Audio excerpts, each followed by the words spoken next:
The rain pounded the streets of Los Angeles, turning neon reflections into distorted streaks of red and blue. The city pulsed in the night, indifferent to the ghosts that wandered its streets. Inside a dimly lit bar, a man sat alone in the farthest corner, his head bowed, fingers absently spinning a glass of whiskey. His beard was overgrown, his hair unkempt, his face barely recognizable. A shadow of the legend that once dominated Hollywood. His inner voice roared, a symphony of regrets and unspoken words. Once, every eye followed him. Now, no one even glanced his way. Social invisibility is crueler than solitude. The bar door creaked open, a blast of cold air rushing in. A figure entered, shaking off the rain like a stray dog. Mel barely lifted his gaze and saw a young girl approaching the counter. Before she could even speak, the bartender shook his head. She didn't argue, didn't plead, just lowered her eyes and took a step back. Her hoodie was oversized, her jeans worn thin, her hands marked with the grime of the streets. Her eyes, dull, lifeless, were like locked windows to a world that no longer recognized her. Mel watched as she hunched her shoulders and stepped back into the rain. A tightness gripped his throat. Why did that moment hit him so hard? Maybe because he knew that feeling all too well. That sense of being there but unseen, existing without being acknowledged. Before he could stop himself, he stood up. He followed her. Outside, the air was thick with the scent of wet earth and gasoline. The girl crouched by a metal barrel, stretching her hands toward the flickering flames inside. Mel approached quietly, his steps soundless on the slick pavement. She snapped her head up, eyes sharp, defensive, like a hunted animal. "If you're here to tell me to leave, don't waste your breath," she muttered, her voice rough, broken. Mel hesitated, then slowly lowered himself beside her. The fire threw shifting shadows across their faces.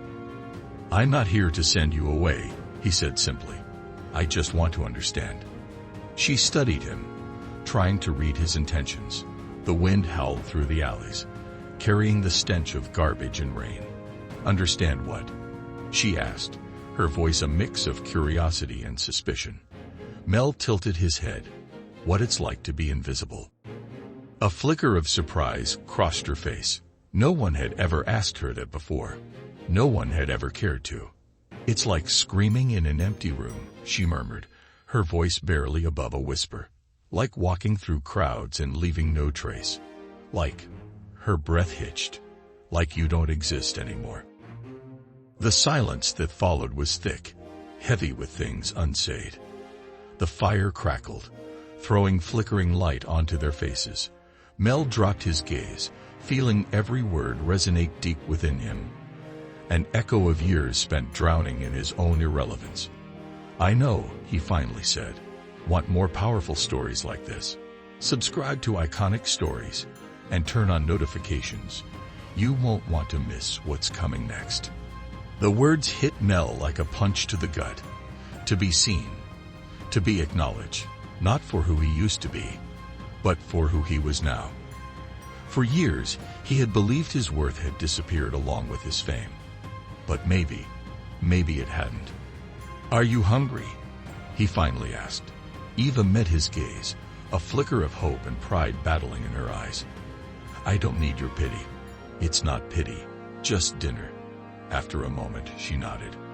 They walked together through the rain-slicked streets, the glow of streetlights shimmering on the wet pavement. Mel led her to a small diner, one of those with flickering pink neon signs and sticky plastic booths. The warmth inside wrapped around them, pushing the cold from their bones.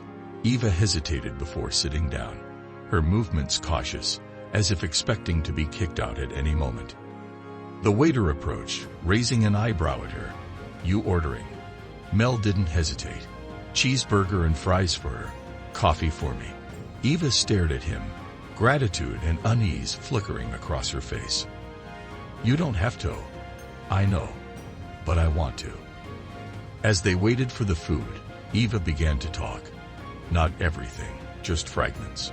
A childhood filled with more arguments than affection. a father who left, a mother who tried but couldn't hold on. She had tried to build something for herself, but life had caved in under the weight of wrong choices and missed chances. Now, all she had were cold nights and the certainty that no one was looking for her. Mel listened, never interrupting. Each word pieced together a puzzle that felt eerily familiar. He had made mistakes too. He had lost things he could never get back.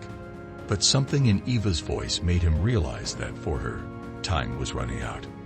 When the waiter placed the plate in front of her, Eva stared at the food as if she hadn't seen a real meal in days. She ate slowly, almost reverently. Mel said nothing, letting her take her time, letting her feel human again.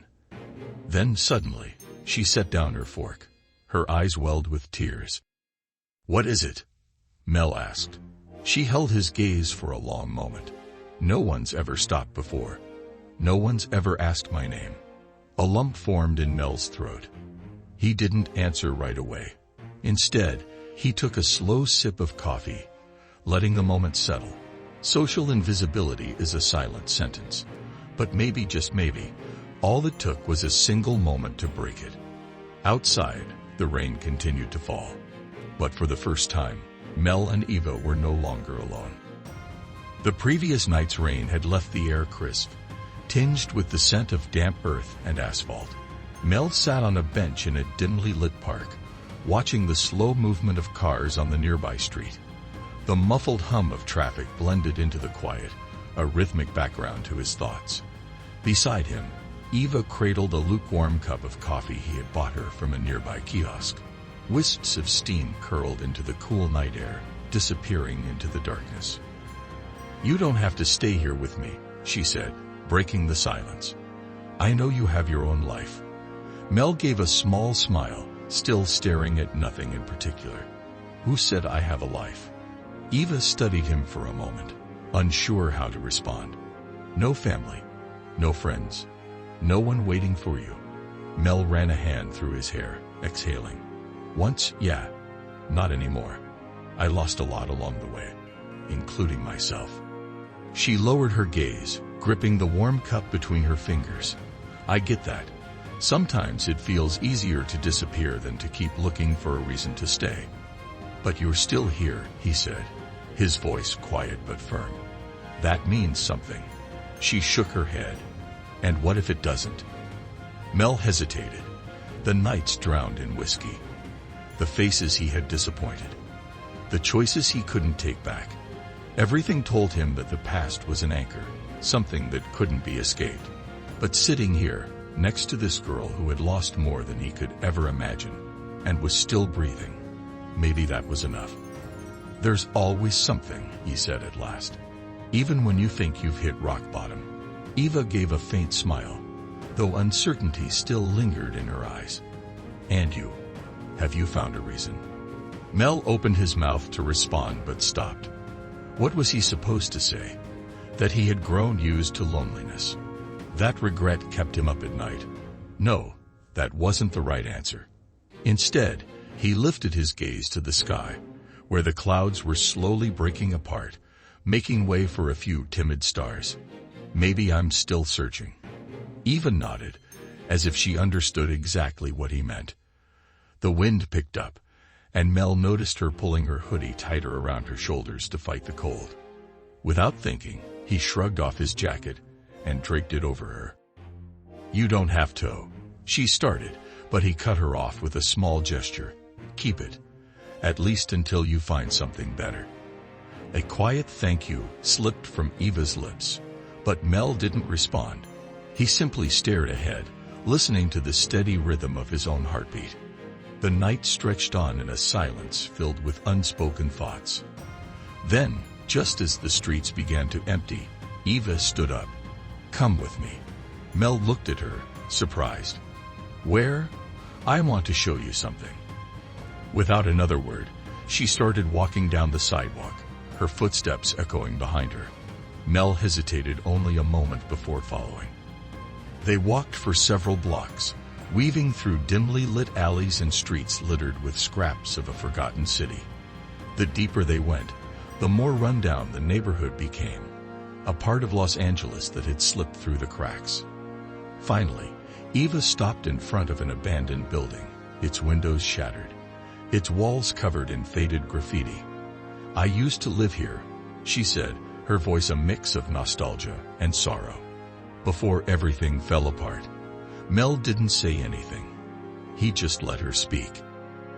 "I had a family. Not perfect, but it was mine. Then things changed. Bills got too high. The fights got worse. My dad left, and my mom tried to hold on, but she couldn't. I tried to make it on my own, but it's hard when you have no one." She spoke with unnatural calm, as if she had repeated this story too many times for it to hurt anymore. But Mel could feel the weight behind every word. "And you've been on the streets ever since?" he asked, his tone softer than usual. Eva nodded. "Sometimes I find a place to sleep. An empty house, a park bench. But no one really sees you. You just become part of the background." Mel ran a hand over his face. It was unsettling how much her story, though different in details, felt similar to his own. The idea of being reduced to a shadow, of losing his place in the world, it had haunted him for years. "But you saw me," Eva said suddenly, as if reading his thoughts. "And that means I still exist." That sentence hit him harder than anything else. She was right. He had chosen to see her, to stop, to listen. And in that moment, he realized he had been searching for the same thing. Someone to remind him that he wasn't just a relic of the past. Eva turned to him with a hesitant smile. "Thank you for tonight. I don't know why you're doing this, but thank you." Mel shook his head. "Maybe because I needed someone to remind me I exist too." For the first time in a long while, he felt the weight of his past ease, just a little. The night deepened, and the distant city lights flickered like promises yet to be kept. The first light of dawn painted the city in soft orange hues. Mel Gibson walked down the empty sidewalk, hands in his pockets, his pace slow, like a man still searching for answers. The night with Eva had left something behind, something different. It wasn't just her story that lingered in his mind, but the realization that for the first time in years, someone had allowed him to look in the mirror without disgust. He stopped in front of the diner where he had taken Eva the night before. The neon, "Open 24 hours" sign flickered, struggling to stay lit. He stepped inside and slid into the same booth, his eyes fixed on the coffee cup the waiter placed in front of him. The door creaked open. Eva walked in. She still wore his jacket, but this time, her hair was tied back neatly. Something in her gaze had changed. She looked more certain, less lost. "Did you sleep?" he asked, studying her carefully. Eva shrugged, sitting across from him. "More than usual. I've been thinking." Mel nodded, waiting for her to continue. Her words came slowly, spoken with the caution of someone still learning to trust. "I don't want to live like this forever." That sentence carried weight. It was more than a simple declaration. It was a decision. And Mel could feel the shift in her. There was a new kind of strength in her voice, something he hadn't noticed before. He watched as she took a deep breath, as if every word she spoke was another step toward a future that had always felt out of reach.